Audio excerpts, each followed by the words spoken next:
Hello, sexy sassies. This is going to be a little bit different video today than I would have anticipated. I think you're getting to understand and know by now that I'm going to speak on topics when they come up. I know we've been talking about the Feeding Your Sexy Body series, but I needed to throw this in because it's fresh and because it's authentic. I wish that there was nobody that would be watching this video, because that would mean that none of us have gone through this. But the reality is, as I'm learning, there's a lot of people that have gone through what I just went through. So I wanted to speak to this to help you start healing and getting through the process and answer some questions that may come up regarding this. So what I want to talk about today is when we suddenly lose a beloved pet and what comes up and how we can start healing that. I want to backtrack just a little bit. And this is not about pity for me or anything like that. This is about education, a little bit of background about what happened, but I also want to be able to hopefully give you some guidance and some peace of mind if you're going through this, or if there's someone that you know that is going through this. Many of you have seen, if you've watched any of the previous videos, my sweet beloved Dyer. He's the light colored cat. Call him Buff. He's on a few of the videos prior to this one. And at the time that this will go live, it will have been exactly 2 weeks ago.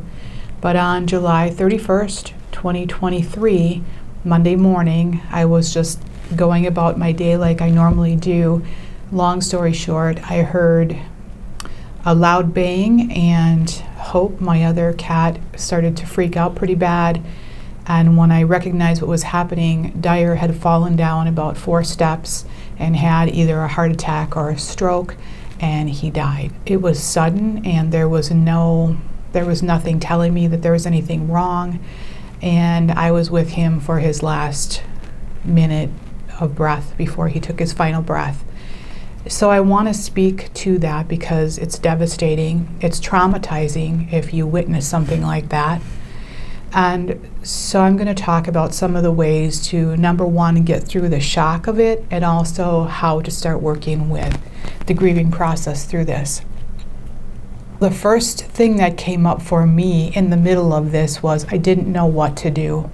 My mind was telling me I had to call 911, which obviously I couldn't do that because it was an animal. And I didn't know if I should touch him or not because I didn't know what was happening. And part of me wanted to scoop him up and take him to the vet, and then I literally heard a voice inside of me say, he doesn't have much longer, let him go in peace. It was about a minute. I watched him struggle for breath, and then he just peacefully took his last breath. I scrambled to call my daughter, who then was on her way. And as I sat on the steps with him after he had passed, I still struggled with wondering if he was still breathing, thinking that I saw him breathing, and understanding when I started to see, and I don't want to sound morbid, but this is reality because I think we don't want to believe that something like this can actually happen, but his little paw pad started to turn blue, and I knew then that he was gone. I sat with him. You know, the fear of touching him, which was strange to me that I had that, but I was able to pet him. Then when my daughter came, she was actually a lifesaver. She found his favorite blanket and we scooped him up, or she did, and I was able to sit on my couch with him and have some moments. And then I had to choose what I wanted to do with him, to cremate him or to bury him in the backyard. And I chose to put him out in the garden with the lilies under a lilac tree, so he's close nearby, I guess.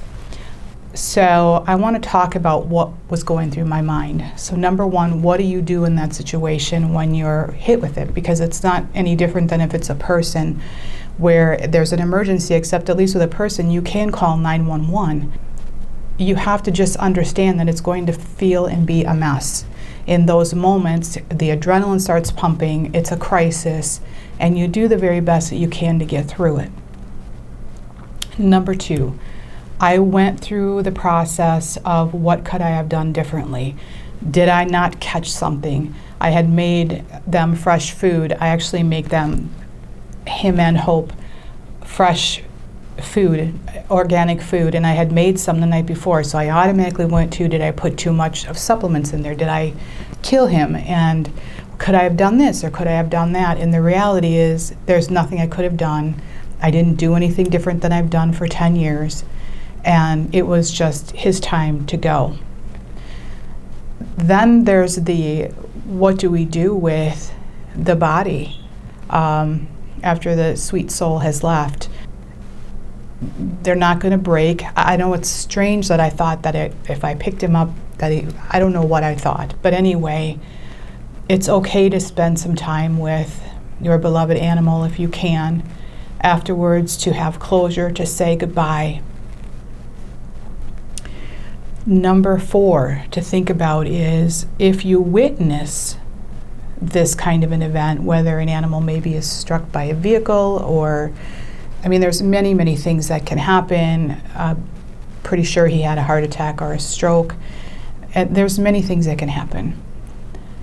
To understand that it's a traumatic event and we need to be really gentle with ourselves. It's going to take a few days for the shock just to settle down in your system, let alone all the chemicals that were just, all the cortisol and the adrenaline, all of those things, because this is a true crisis situation, just not our normal stress and anxiety situation, but our body really has to come back to its kind of status quo. And if we're already maybe anxious on top of it, it can really kind of throw us for a loop. Allow yourself to take the time that you need to let the trauma settle in and settle down. And be gentle with yourself. Then I think the next step in all of this is just allowing the grief to happen and reach out to people that you need to reach out to. Talk to your family and friends. The grief is going to be really intense in the beginning because we always grieve when we lose one of our animals, one of our pets, our family. But if it's quickly where we know we take them to the vet and there's something drastically wrong and they need to be put down, for lack of a better term right now, my words aren't coming out super strong, we still have a little bit of time to prepare for that. It doesn't make it any easier, but it's less traumatizing, and then we make the decision and we go into the grief process. With something like this, we have no warning. It's just, there it is.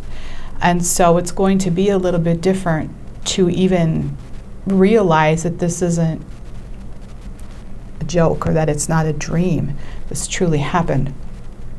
So take some time.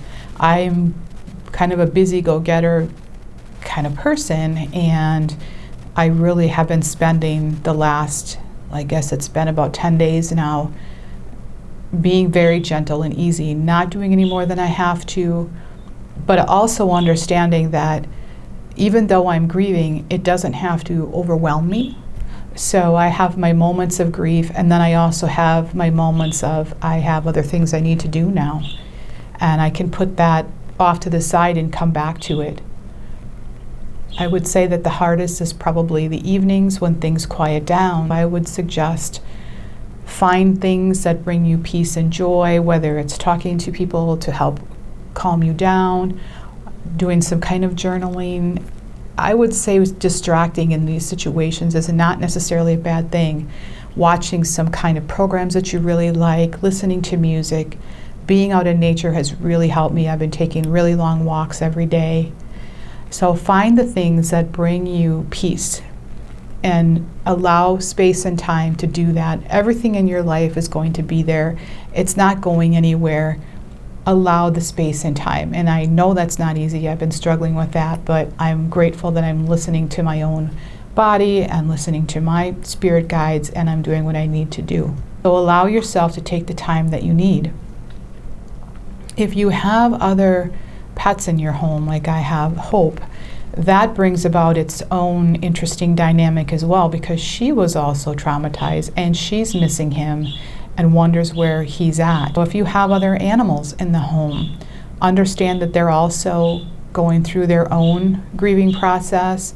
They're going to be looking for the other animal that's not here, for their buddy and their friend.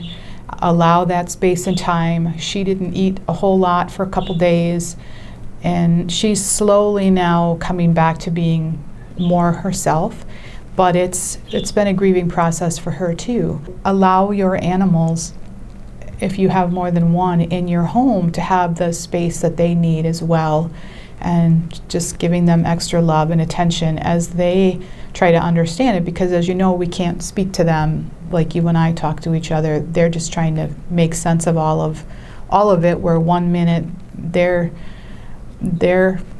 buddy is with them and then the next minute they are just gone. So understand that they too will be fine, and I think they come through it quicker than we do. Hope is doing much better now and has been staying very close to me, though, I have to say. So just take the time that you need to go through this process. Take the time to grieve it. I also went through a process where I thought, I will never ever have another cat or animal again. I will not put myself through this. This is not worth it. And that was Monday. And of course, by Tuesday or Wednesday, I'm guessing it was 2 days later, I recognized that having 8 years with this beautiful soul way outweighs what I'm going through as far as the grief and the couple minutes that I witnessed when he took his last breaths. I wouldn't trade the 8 years for anything, and I'm recognizing now, as my body settles down, that in time, when it's right, I probably will get another pet in the home, but obviously not right now. So I wanted to put that out there as well. One of the things I've really learned through all of this is that death is messy and beautiful at the same time. And I've grown so much through this journey. And one of the things I've realized as I've gone through this is we often stay so stuck in all of the bad things that have happened. So whether it's losing a beloved pet or whether it's a past relationship that didn't work out, we tend to hold on to the things that weren't good. What I've learned is there's gifts and blessings in every and with every soul that's crossed our path. And we get to choose if we stay stuck in what wasn't good, or if we find and remember all of the beautiful gifts and blessings that we've received from everyone and every soul, and we move that forward. I get a little emotional because when you really understand the depth of that, there's a peace that comes with that that can really help us find freedom. If we choose to go after all of the gifts and the blessings, and we take that into our present and into our future, our whole world has the capacity to change. So that's a gift that I got from Mr. Sweet Dyer. So that's about all I have for today. Mostly I just want you to have the time and space to grieve, heal.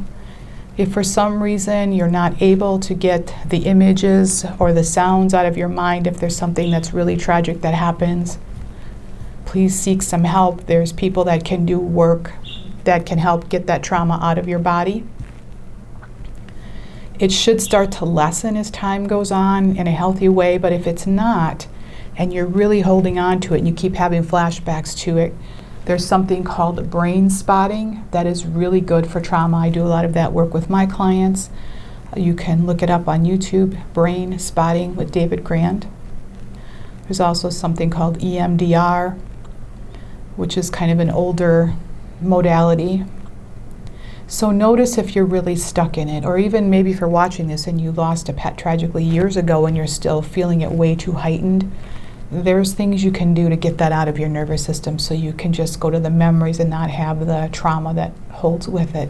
So anyway, this is what I want to leave you with today. I'm sending out lots of love and hugs to anyone who has gone through this. You will heal. Your family will heal. Time does heal. And in everything that we do, what I want to leave you with is please look for all of the gifts and the blessings, because there's many. Have a great week. Leave any comments below if you want to talk a little bit about your beloved pet and what their name was and something special about them in the comments section. Please do that. Otherwise, I will plan on seeing you next week, where we will resume with talking about meal planning and meal prep. So have an amazing, wonderful week. Take care. Bye-bye.